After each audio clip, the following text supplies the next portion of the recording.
Today we are discussing about the patent ductus arteriosus, the echo findings of PDA.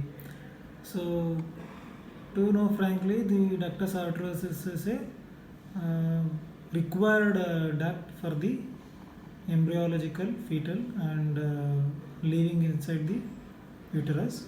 So, it has to get connection with the pulmonary artery to the descending aorta. That's how it gets the oxygenated blood from the umbilical artery, umbilical vein to the right atrium, and then to the through the right ventricle to the pulmonary artery, and the left pulmonary artery to the descending aorta. So it's a communication between the proximal left pulmonary artery to the just distal to the distal arch of aorta, that is proximal most part of the descending aorta.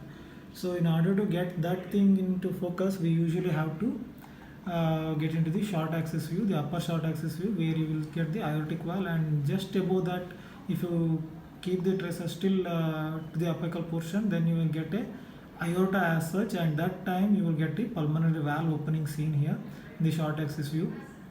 And this pulmonary valve opening, if you trace it still further, it will be seen as a division of the right pulmonary artery and the left pulmonary artery, one which is going towards the aorta and one which is going away from the aorta.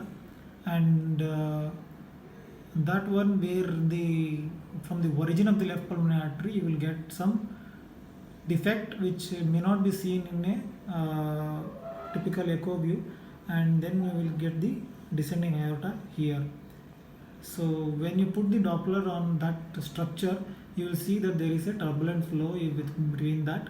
If there is a left to right shunt, which is usually the thing, because the pulmonary circulation is a very low pressure circulation, so there will be a left to right shunt.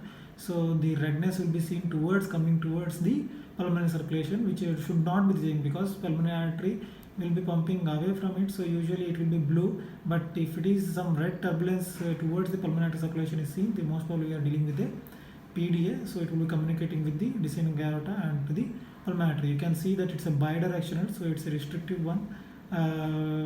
It's thinking that there is a turbulent flow and there is a left to right and right to left, that is bidirectional flow is being seen.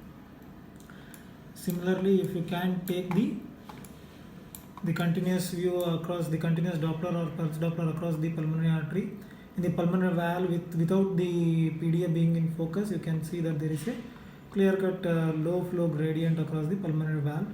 But if you take it across the PDA open, then you will get a high pressure gradient, that is 80-100 is the velocity you can see. So the pressure gradient will be high if you take it across the PDA.